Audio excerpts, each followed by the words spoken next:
Coucou, amis des histoires de charité, bonjour, bonsoir. Je ne sais pas quelle vous verrez cette vidéo.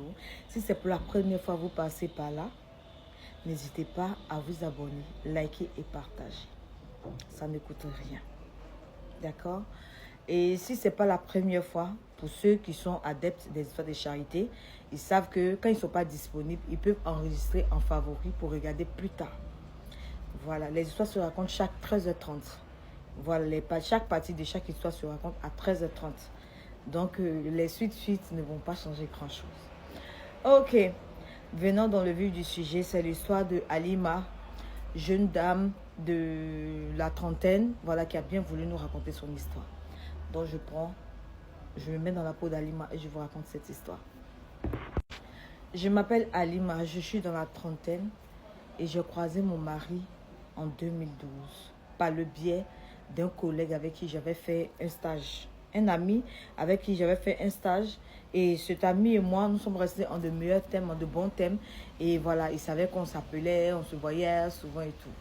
Et ce dernier était le cousin de l'homme que j'allais épouser dans l'avenir. Moi, je ne savais pas, vous savez, Dieu ne fait rien au hasard. Donc, lors d'une sortie, mon ami en question décide de m'inviter. Donc, quand nous sortons, il me présente à son cousin, qui est mon mari actuel, qui s'appelle Jean-Baptiste. Voilà, donc il me présente à Jean-Baptiste en tant que sa collègue de trucs de stage et tout ça. Donc Jean-Baptiste, il tombe fou amoureux de moi. Pendant ce temps, Jean-Baptiste sortait déjà avec quelqu'un. Jean-Baptiste avait déjà quelqu'un dans sa vie et Jean-Baptiste travaille à l'intérieur du pays. Donc quand la présentation se fait, moi et Jean-Baptiste, franchement, c'est le coup de foudre. Parce que je suis grande de taille, je suis une belle femme. Vous savez, les femmes du Nord, on a des traits fins. Voilà. Donc, avec un beau petit visage et tout, grande de taille, claire en forme, tout ça. En tout cas, une forme imposante pour toute façon. Donc, quand Jean-Baptiste me voit, Jean-Baptiste, il tombe amoureux de moi. Franchement, il ne me cache pas qu'il a quelqu'un dans sa vie. Et moi aussi, je ne lui mets pas de pression. Donc, on commence à sortir ensemble. Un peu, jusqu'à un an arrive. Et un an après, lui, il décide de couper avec sa relation qu'il avait. Bon, ça, je ne suis pas rentrée dans les détails avec parce que lui et moi, on n'a pas vraiment parlé. Tout ce que je savais, c'est que le gars voulait m'épouser. Un an plus tard, il a voulu qu'on vive ensemble. Moi, j'habitais Yopougon. Et lui, il faisait la navette entre l'intérieur du pays et Yopougon. Donc, quand on a décidé de se marier comme ça, on a fait le mariage coutumier. Moi, je suis musulmane et mon mari, il est chrétien. Voilà, mes parents sont musulmans. Donc, c'est comme ça, un peu, on a fait coco, on a fait la dot. Maintenant, pour aller au mariage civil et autres, là, sa maman ne voulait pas. Son côté maternel, là, eux, ils étaient arrêtés. Ils disent qu'ils ne veulent pas qu'il m'épouse et tout. Donc, c'était un peu compliqué. Donc, dans Aïcha Mori de ça, là, jusqu'à pendant 3 ans. Pendant 3 ans. Finalement, de 2012, on a commencé à marcher en 2013. Bon, on a mis 3 ans de plus. En tout cas, on s'est mariés aux environs de 2017 par là. Quand nous sommes mariés, ça n'a pas duré. Je crois, un jour plus tard, sa soeur est décédée. Celle qui le suivait directement est décédée. Sa maman a fait 3 enfants. Il y a lui, qui est l'aîné, sa petite soeur perd à son âme, plus le dernier garçon. Donc, sa soeur, elle avait fait un enfant. Et puis, elle est décédée. Donc, ce qui fait que moi et mon mari, on n'a pas d'anniversaire de mariage. Donc, étant à Yopougon, j'ai quand même voulu changer comment on appelle ça, de quartier, aller à Makori et tout. Franchement, je voulais changer de Yopougon et tout. Et j'ai convaincu mon mari de me faire changer de commune. Chose que mon mari a accepté. Il a décidé qu'on parte à Makori. Donc, d'abord, nous sommes allés au Champrou. On habitait au Champrou. Et de là-bas, on était là, tranquillement, tout allait bien. Mon mari faisait la navette entre Abidjan et l'intérieur du pays. Franchement, mon mari gagnait très bien sa vie et tout se passait merveilleusement bien. Sans compter que moi aussi, j'ai eu du boulot et tout allait bien. Donc, étant à Makori, je contracte une grossesse. Quand je contracte la grossesse, on décide de prendre une plus grande maison. Donc, j'ai ma copine, ma soeur. En tout cas, celle-là, c'est ma soeur. C'est ma soeur de cœur. Donc, elle habitait dans un bâtiment au Remblai. Donc, dans le bâtiment où elle habitait, bon, c'est deux paliers, c'est deux, je ne sais pas si c'est deux bâtiments jumelés, mais collés, mais il y a deux compartiments. Et elle habitait dans un compartiment, et dans l'autre compartiment, il y avait une maison à louer, qui était de 4 pièces, au 4e étage. Donc, elle me fait signe que, ah, tu cherchais une maison, donc oui, il y a une maison dans mon bâtiment ici, mais de l'autre côté de mon bâtiment. Je dis, ah, ok, moi, ça me tombe bien, donc j'adhère. Donc, j'ai dit à mon mari que, ah, il y a maison, tout ça. Oh, le gars me donne l'argent, puis je fais la caution et tout. Donc, dans une grande maison, je me sens seule. Donc, je prends ma nièce, la fille à ma soeur, pour venir rester avec moi. Donc, je payais la scolarité. Et l'année qui a suivi, mon mari décide que le fils à sa soeur qui est décédée là, vienne vivre avec nous. Bon, je ne peux pas dire non, puisque moi-même, j'ai envoyé ma nièce. Voilà. Mais avant ça, déjà, la grossesse que j'avais contractée, ce pour laquelle on avait déménagé, en ce moment, ma nièce n'était pas encore venue chez moi. Donc, ma copine, c'est elle qui venait rester avec moi et tout. Je partais faire les soins et tout. On m'a dit non que la fécondité s'est fait hors embryon, mieux quoi, je sais pas. Donc, il fallait qu'on fasse passer cette grossesse. Et c'était vraiment difficile pour moi. J'expliquais à mon mari, parce que mon mari et moi, je tenais à dire qu'on était très, très complices. Les numéros de mots de passe et tout, c'était franchement pas, comme on appelle, un problème. On réglait nos problèmes tranquillement, on n'avait pas de soucis, tout allait bien. Donc, quand le docteur me dit que je dois faire passer cette grossesse parce que ça n'a pas... J'ai ovulé hors embryon et tout ça, donc il faut qu'on enlève. Donc, il me donne des comprimés pour que ça descende. Donc, c'est ma copine, ma soeur de cœur, qui vient pour m'épauler, qui vient pour rester avec moi, pour que je ne puisse pas sentir que, voilà, parce que c'était une douleur, parce que moi et mon mari, on cherchait enfant. On a cherché enfant, j'étais Nadia. On a cherché enfant et c'était vraiment très difficile pour moi de prendre une grossesse. Voilà. Donc, c'est comme ça. Ma copine est venue rester avec moi. Mon mari essayait de me consoler. Non, t'inquiète pas, chérie, ça va aller. Dieu va faire, on aura notre enfant et tout va bien se passer, tout ça.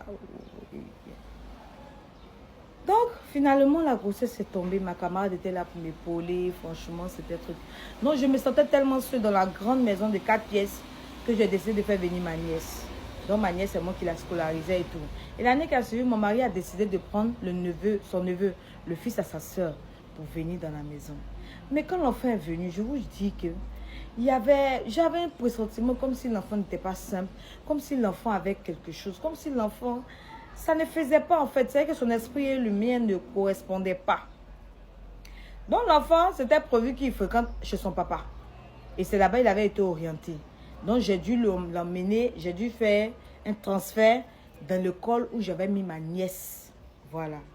J'ai mis ma nièce à Kouloko, Mako résidentiel. Donc je l'ai mis aussi là-bas. Pour ne pas qu'on dise que, oh, comme c'est ma nièce, c'est mamie, comme c'est le neveu de mon mari, c'est l'auto.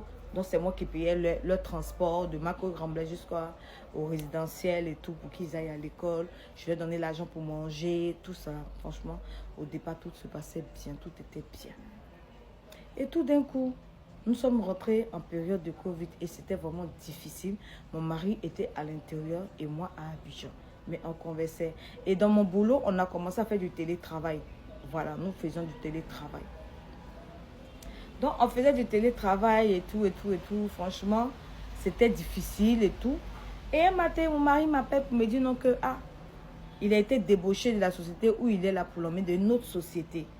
Franchement, c'était mieux payé. Franchement, là où il était, c'était bien payé. Mais là où il était parti, c'était encore mieux payé. Donc, on a sauté de jour, on était contents et tout.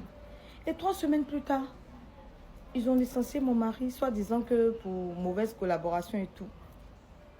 Mon mari est rentré à Abidjan. Quand il est venu, je l'ai consolé comme je pouvais, comme une femme. Ah chérie, ça va aller. Vu que je travaille, franchement, ne pense pas que ça va peser sur toi. Parce que je tenais à dire que comme mon mari, franchement, le boulot qu'il fait, excusez-moi, il a un bon poste. Voilà, il occupe un bon poste à cause des diplômes qu'il a. Donc, il est mieux payé. Donc, j'ai fait un compte bloqué, un compte commun de monsieur et madame. Voilà, ça c'était un compte commun pour l'avenir des enfants que nous allons avoir et tout. Donc j'obligeais mon mari à m'envoyer souvent de l'argent pour verser ça sur ce compte-là. Et mon mari avait cotisé peut-être 13 millions hein, dans ce compte-là, franchement. Parce que souvent il m'envoyait les 500 000, 600 000, 1 million et tout, franchement. Donc là, il y avait toujours l'argent là-bas. Donc quand il vient puis il me dit qu'il était licencié, il dit ah vraiment, moi mon salaire peut permettre à ce qu'on paye la maison, les factures, qu'il ne faudrait pas qu'il se sente truc. Il me dit non qu'il a fait des économies, hormis le côté du compte en commun que nous avons, il avait fait des économies et tout. Donc on était dedans, tout allait bien, tout allait bien. Pendant ce temps, comme on appelle là, j'épaulais mon mari comme je pouvais en tout cas. Pour que tout se passe bien, pour ne pas qu'il sente qu'il a perdu son boulot, pour ne pas qu'il se sente tout, que tout. Et là, mon mari a rencontré une connaissance à lui, qu'il connaissait depuis longtemps. Ils se sont retrouvés au Remblai. Il savait que la personne habite dans la même zone que nous. Donc, ils reprennent contact et tout. Et il y a le maquis d'une dame à quelque part de chez nous. Une dame qui a marié un homme qui vit en Europe et tout, une dame guérie là. Donc, c'est là-bas qu'il partait s'asseoir avec le monsieur pour papoter et tout. Souvent, nous-mêmes là, moi et puis la femme du monsieur, on a commencé à être amis à la propriété du coin. Puisque souvent, on se retrouvait là-bas avec nos maris et tout. Donc, on était devenus maintenant ces bonnes petites. À elle, on expliquait tous nos problèmes de foyer. On lui expliquait tout ce qui nous concernait et tout ça. Donc, on était dans cette atmosphère-là jusqu'à ce que ma belle-mère décide de venir soi-disant s'occuper de son petit-fils, pardon, qui vit chez nous. Ok. Moi, je n'ai pas de problème avec. L'enfant, c'est pas comme s'il est maltraité et tout, mais bon, qu'est-ce que je peux dire? La belle-mère vient. Elle est là. On est là. Jusqu'à... Je prends une deuxième grossesse.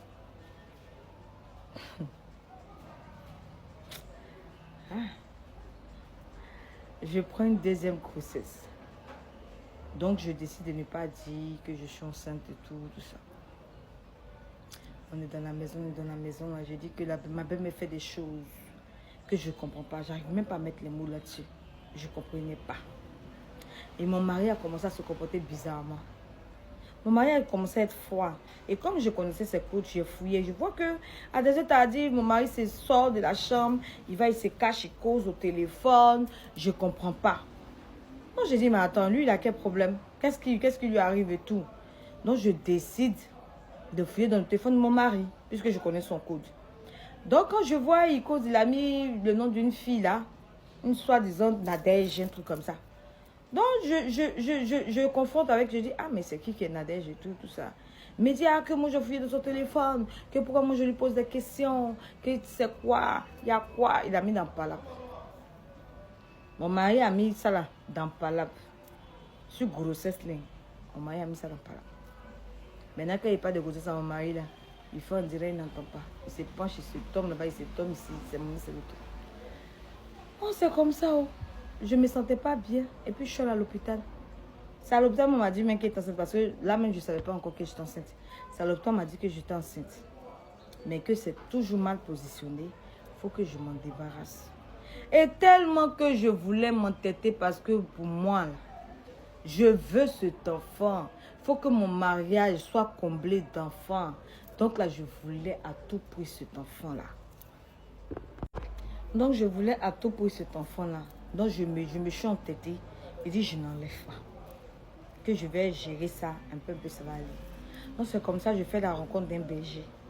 Et le berger, je suis musulmane, normalement. Et le berger, il commence à me suivre un peu, jusqu'à j'apprends à faire le chapelet et tout. Mon mari est chrétien, donc ça ne lui pose pas vraiment de problème et tout.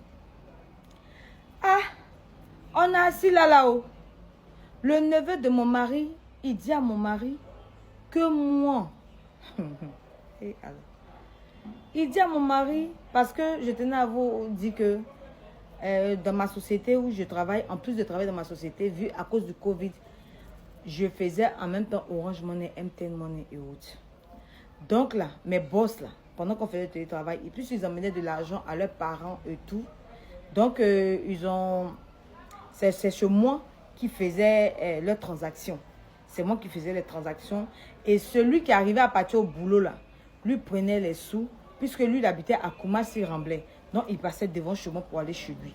Donc, c'est lui qui venait me remettre les sous. Et les enfants de mon palier, quand ma nièce et puis le neveu de mon mari ne sont pas là, j'envoie tous les enfants de mon palier pour aller récupérer l'argent pendant que je suis au balcon, tout ça. Et l'enfant, le neveu de mon mari, dit à mon mari un jour que moi, quand mon mari n'est pas là, moi j'ai mon gars qui vient, qui me donne beaucoup d'argent.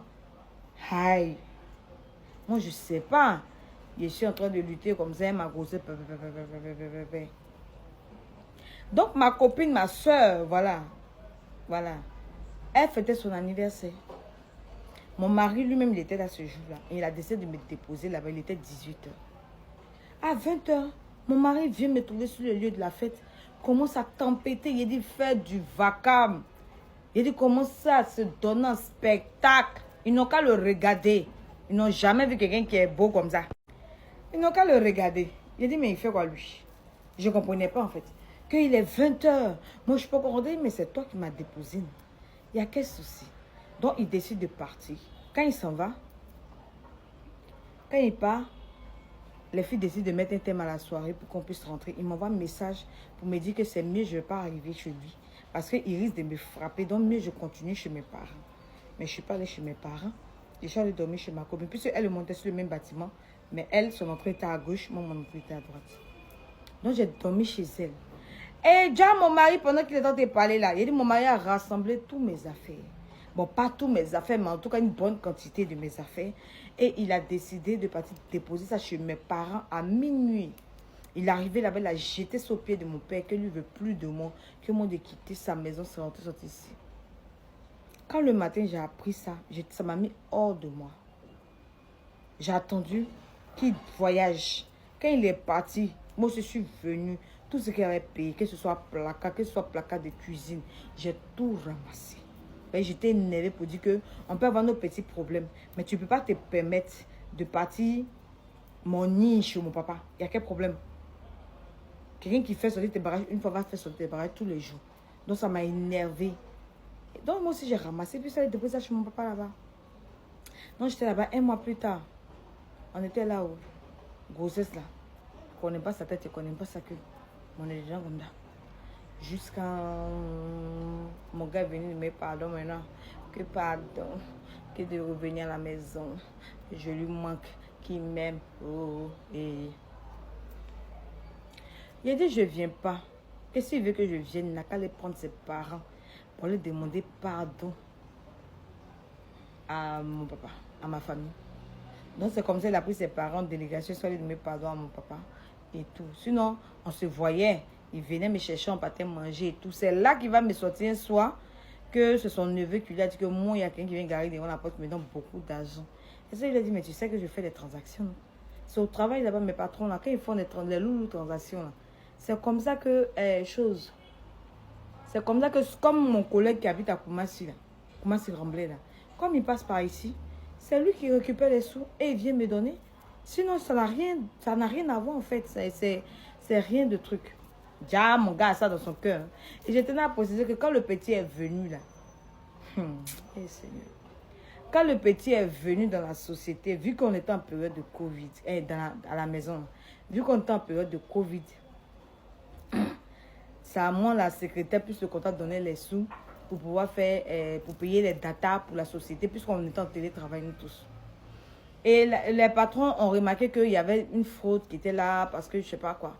Et moi, franchement, je ne savais pas comment me défendre. Avec quoi me défendre et tout ça, franchement, je ne savais pas. Mais franchement, je me suis mis dans la main. Je dis, mais quand Dieu me veut faire ton palabre, tu n'as pas besoin de donner ton habit. Donc, on nous a mis à pied, moi, la secrétaire, et puis le comptable. Que non, si on n'a rien à voir, on sera, chose comme ça, blanchi et tout. Mais si c'est bizarre, voilà, on va nous licencier et tout. Donc, moi, j'étais à la maison durant ce temps-là. Donc, c'est comme ça que je faisais les transactions à distance. Et puis, mon collègue a venu, et puis ça crée ce que ça crée. Donc, après, j'ai été chose... En tout cas, je n'étais pas parmi les coupables. Donc, Dieu merci, j'ai repris le boulot. Donc, la grossesse, là, son affaire compliquée, je ne comprends pas. Ça ne monte pas, ça ne descend pas, ça ne s'assoit pas, ça ne se couche pas. grossesse là est tombée. Et déjà mon mari que la grossesse est tombée. C'est chien, c'est l'homme. Est-ce qu'il me voyait? Mon mari était dans Love. Elle sa go. Et la go est partie travailler à l'intérieur du pays. Et c'est mon mari qui s'occupait d'elle là-bas.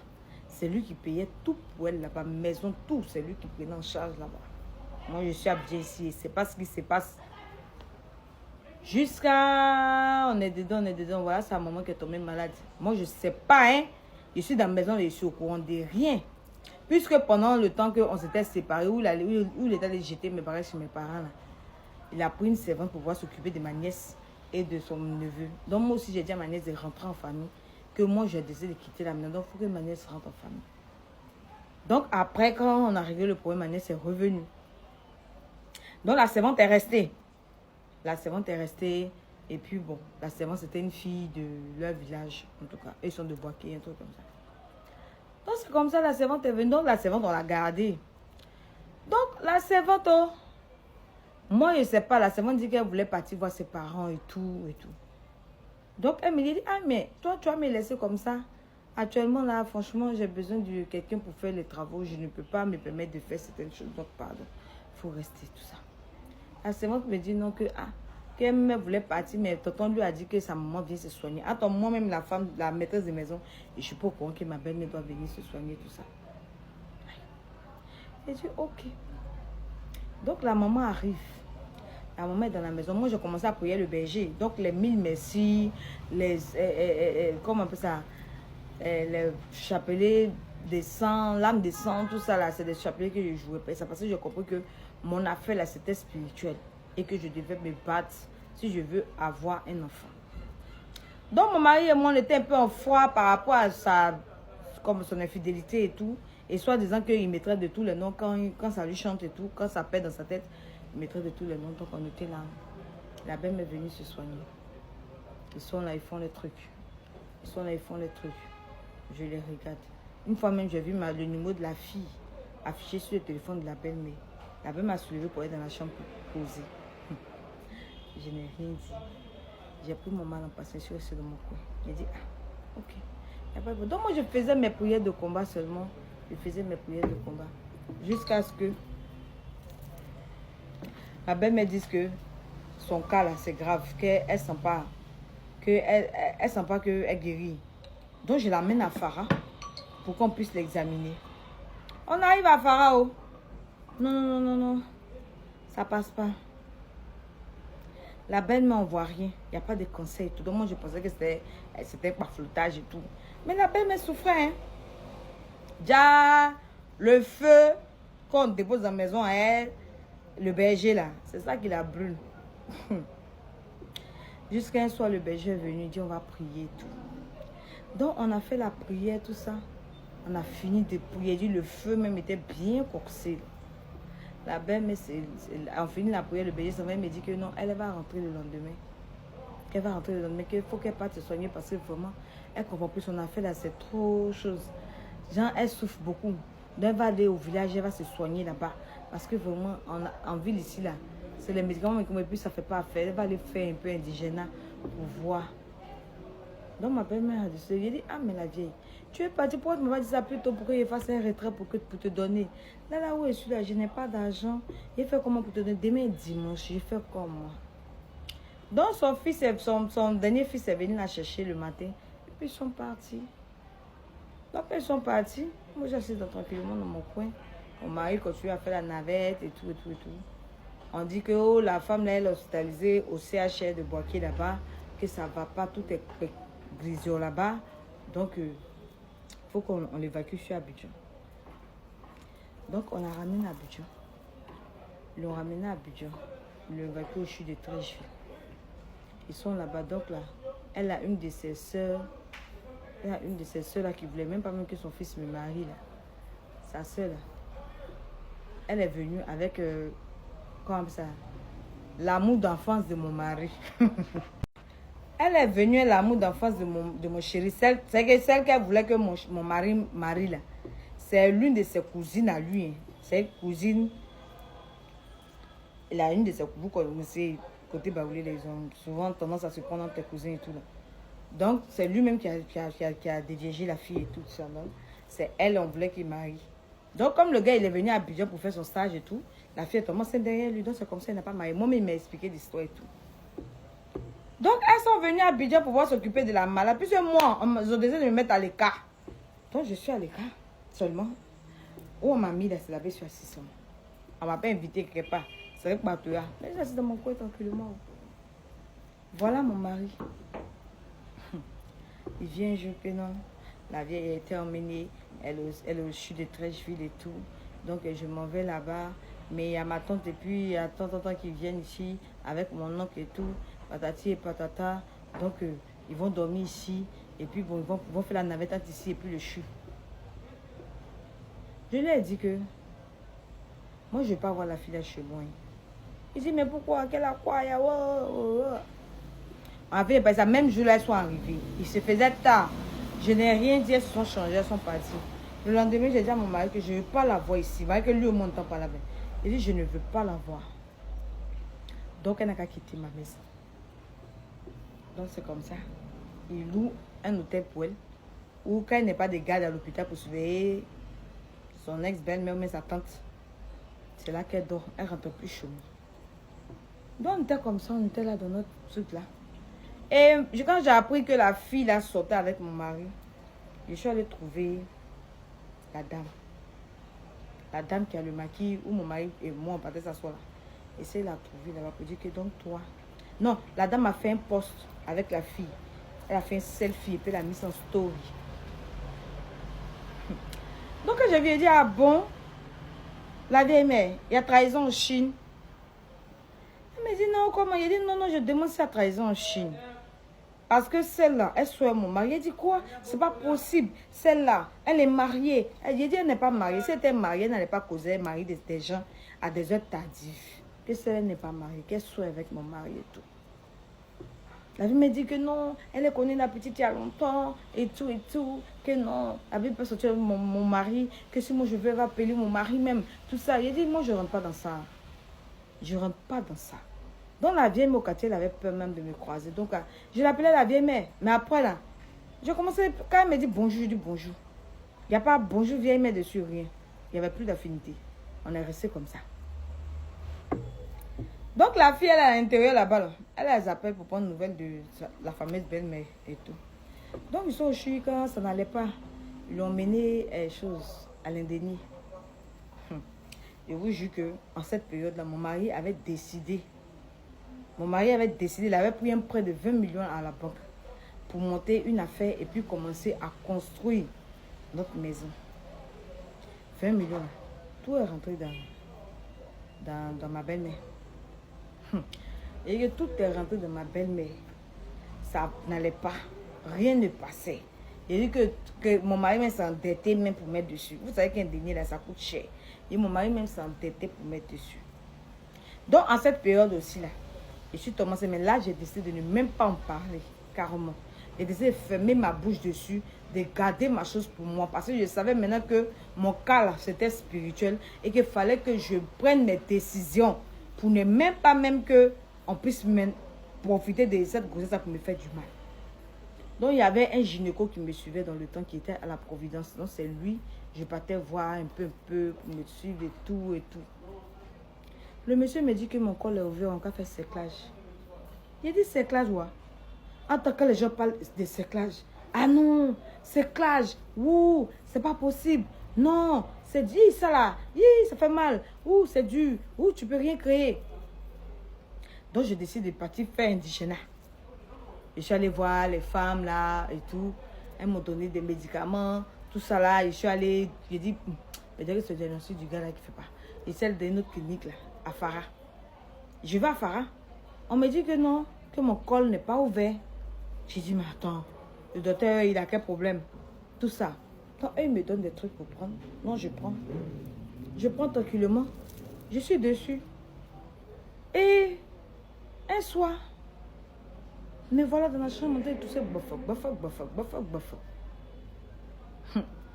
Mon mari dit, mais tu ne vas pas aller à l'hôpital. Il dit, si que demain, je vais partir. Dans le lendemain, je vais à l'hôpital. Je vais voir le, le truc là. Le gynéco qui m'a pris la première fois à Providence là. Je vais le voir pour lui dire que, ah, je pensais que c'était un palu. On dit, oui, il n'y a pas lui dedans, mais lui, il ne peut pas me traiter, qu'il va m'emmener en chose. Comme ça.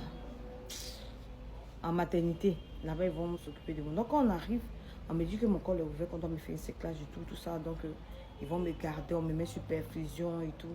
Donc, comme je n'étais pas partie avec de l'argent, non, j'ai appelé mon mari pour dire que, ah, je suis venue à l'hôpital et tout, voilà. Ils disent, ils vont me garder et tout. Donc, faut venir, tu as payé la facture, tout ça. Donc, mon mari vient et me dit, mais pourquoi je me retrouve en maternité? Il dit, non, où on doit me mettre là? Il n'y a pas de place là-bas, raison pour laquelle on m'a mis ici. Mais bon, tout compte fait, le soir, ils vont trouver une place pour moi en haut. Et puis, j'allais me coucher là-bas. Donc, mon mari a avalé ça, il a payé tout ce qu'il devait payer. Il m'a dit qu'il devait partir voir sa maman et tout. Je l'ai laissé partir là-bas. Donc, ils m'ont fait le truc de séclage. Là, maintenant, je suis obligée de dire à mon mari parce que je ne pouvais plus me déplacer. D'abord, avant qu'on ne fasse le séclage même, je suis rentrée à la maison. Mon mari est venu le même soir, qu'il va dormir. Moi, je lui ai dit non, c'est pas la peine qu'il peut rentrer à la maison. Donc, 2 jours après, je suis rentrée à la maison. Tu as quoi? Ça va pas. Et tu lui dis non, ça va aller. Ça ira. Dieu va faire, ça va aller. Donc, c'est comme ça, j'étais assise sur ma chose jusqu'à ce qu'on me dise que l'heure du séclage arrivait. Donc, je suis obligée de dire ça à mon mari que ils vont me faire un séclage et tout. Le monsieur, mais quand j'ai pas de grossesse, même il ne peut pas se sérieux parce qu'il s'est dit que ça va tomber. Donc, on peut en faire le séclage et tout. Donc, quand je rentre à la maison, je ne peux plus trop me déplacer. Je n'ai pas fait trop de mouvements et tout. Franchement, c'est compliqué. On est là, c'est Dieu. Moi, je dis à mon mari que, si l'année là fini, là, son neveu là va partir chez, comment on appelle là-bas, chez son petit frère, mais chez son papa, parce que moi, je ne veux plus qu'il reste avec nous, tout ça. Donc, c'est comme ça, oh. On était là un peu, je ne pouvais pas me déplacer. Donc, mon beau-frère m'a appelé pour dire que la vieille là, vraiment, est-ce que je ne connais pas quelqu'un au CHU de Yopougon, mais qui peut, genre, réduire les charges parce que vraiment, ça prend trop d'argent et tout. Bon, je l'ai mis en contact avec une de mes amies qui travaille dans ce domaine-là. Et malheureusement, pour eux, quand ils arrivent là-bas, ma copine n'est pas disponible. Donc, elle est confiée à quelqu'un d'autre, mais ça ne fait pas comme ils auraient voulu que ça fasse. Donc, après, ils étaient censés truc. Donc, la vieille, elle a commencé à avoir des crises et tout. Donc, ils ont décidé de choses, comment on appelle ça? Comment on appelle l'emmener au CHU de Cocody. Mais avant ça, je tenais à dire que quand la vieille, ça allait un peu chez elle, qu'elle vivait chez moi. Là. Parce que quand j'étais enceinte de mes grossesses, là, la nuit, j'avais l'impression qu'on serrait mon cou. J'avais l'impression qu'on voulait m'arracher quelque chose. Et puis, je sursautais dans le rêve. Et tout. Quand j'ai pris ma première grossesse, c'était pareil. Ma deuxième grossesse, c'était pareil. Et quand j'ai commencé à prier, à faire le chapelet, l'âme de sang et tout, les mis lavés, tout ça. C'est la vieille là maintenant, là, qui crie maintenant la nuit. Et puis moi, je dors. Donc, une fois, la servante est venue pour dire que, madame, elle est venue le matin pour dire, madame, il a failli taper votre porte. Hein. J'ai dit, mais t'as failli taper ma porte, pourquoi? Elle dit, grand-maman, la nuit, elle crie, tout ça. Que, grand-maman crie la nuit, franchement, mais ça me fait peur, tout ça. Tandis, moi, il est parti voir ma maman, hein.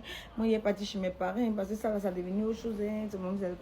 Elle dit, si tu es femme, grand-maman a qu'à crier, puis il faut venir taper ma porte. Déjà, c'est le feu des chapeliers, là. C'est ça qui l'a consumé comme ça. La vieille, elle ne pouvait pas supporter. C'est comme ça qu'elle est partie à Boaké. Ça n'a pas duré. Puis l'évacuer au CHU. Donc, ma grossesse qui était sur moi, c'était que soit c'était mon enfant ou la maman de mon mari. Donc, la vieille faisait des crises. Les crises qu'elle faisait, franchement, ils l'ont levée du CHU de Tréjou pour l'emmener au CHU de Cocody. Mais en partant au CHU de Cocody, la vieille a rendu l'âme sur la route. La vieille a rendu l'âme sur la route. Et avant ça, avant qu'il vienne de rendre l'âme sur la route, le berger était venu une fois à la maison. Attends, moi, mon mari, c'était plutôt ça. Hein. On se parlait rarement. Mais vous savez que dans l'affaire des foyers, là même, comment même je suis tombée enceinte même, dans l'affaire des foyers, là, vous savez que si on dort sur le même lit, là, forcément, un jour, on va se toucher. C'est comme ça, on s'est touché, puis il a pris cette grossesse-là. Donc, le berger me disait que non, ma fille, t'inquiète pas, que ton enfant va vivre. Vraiment, cette grossesse-là, ça va arriver à son terme. Que peu importe ce qu'ils feront, ton enfant va vaincre. Il n'y aura rien. C'est ton enfant qui va vaincre, t'inquiète pas. Tout va rentrer dans l'autre. Donc, un jour, le berger est venu dire qu'on va prier avec mon mari. Tout. Mon mari dit qu'il va prier avec qui? Que moi, une sorcière comme ça, moi, une mauvaise femme. Lui a prié moi beaucoup, une géreuse de busy, une faiseuse de je ne sais quoi. Il a commencé à me traiter de tous les noms. J'avais la tête baissée, je pleurais. J'ai dit, mais il a quel problème, ce Jean-Baptiste là? Tu as quel souci? Il dit, oh pardon, moi je ne vais pas prier avec une femme qui a un cœur noir comme toi. Tu es mauvaise et tout. Quand j'ai soulevé ma tête, je lui ai dit, si moi, je t'ai fait du mal, mais j'ai été infidèle dans ce foyer-là, que l'année là, si je peux être infidèle en tout cas, si là, avant que l'année là va finir là, que Dieu même te montre, que Dieu même fasse que tu vois, que tu aies des problèmes. Le berger s'est levé, que non, il ne faut pas, je vais dire ça, que le pouvoir au bout de la langue, tout ça. Il a dit non, berger, c'est que le monsieur là me fait vivre, c'est trop. C'est pas parce que je ne parle pas que je suis bête, tout ça. Il y a quel problème? C'est quoi? Lui, on ne peut pas vivre avec lui, on va avoir la paix. Il y a quoi? Tous les jours, c'est lui qui a quelque chose à dire. Tous les jours, c'est lui qui a quelque chose à dire. Il y a quel souci? Il y a quoi? Jusqu'à... Le berger a réglé le problème, le berger est parti. Et ça n'a pas duré.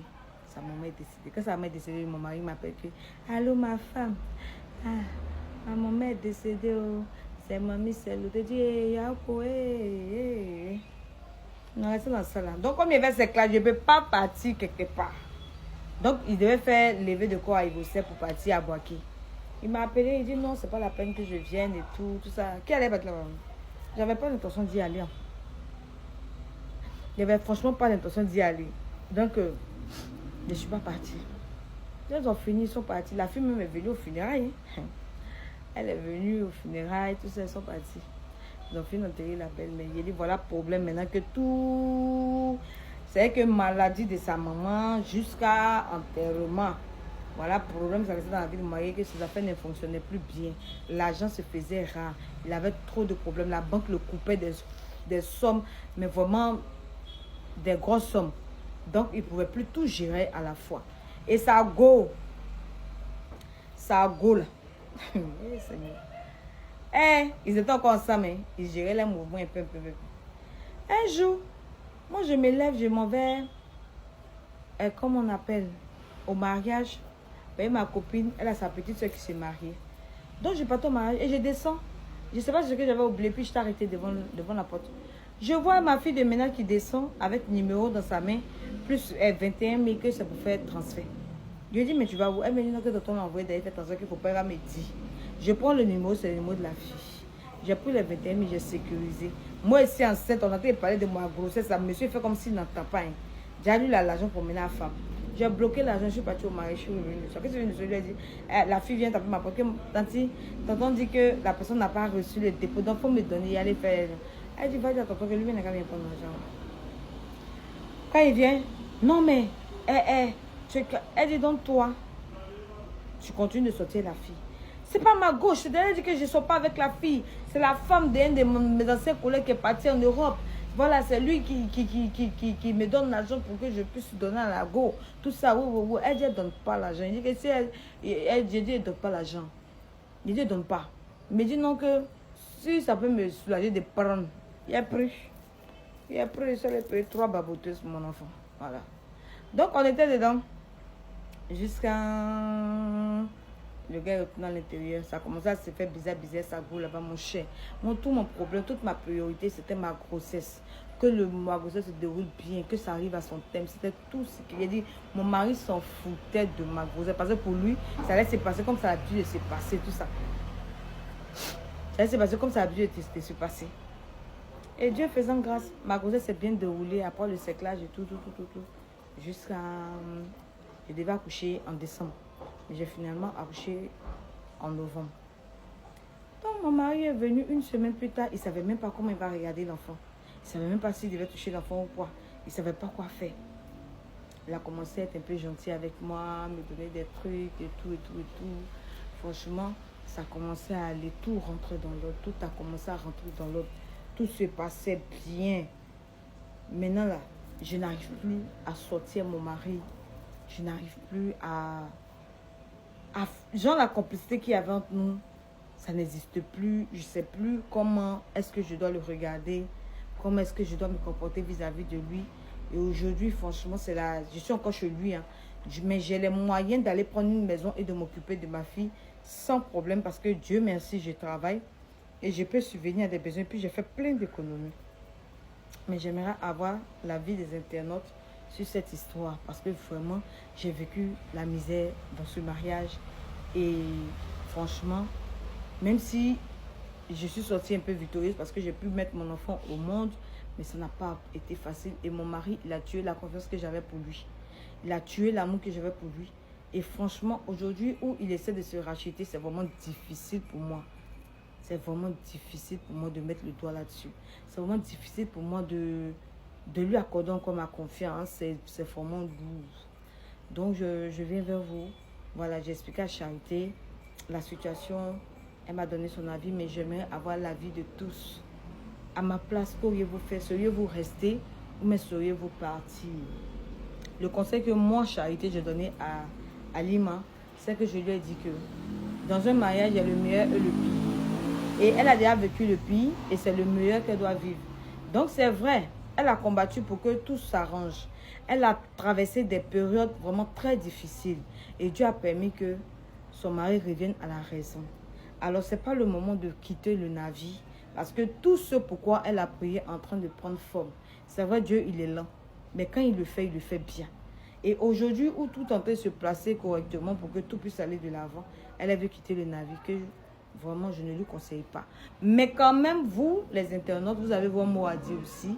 Parce qu'elle a quand même voulu savoir qu'est-ce qu'elle peut faire.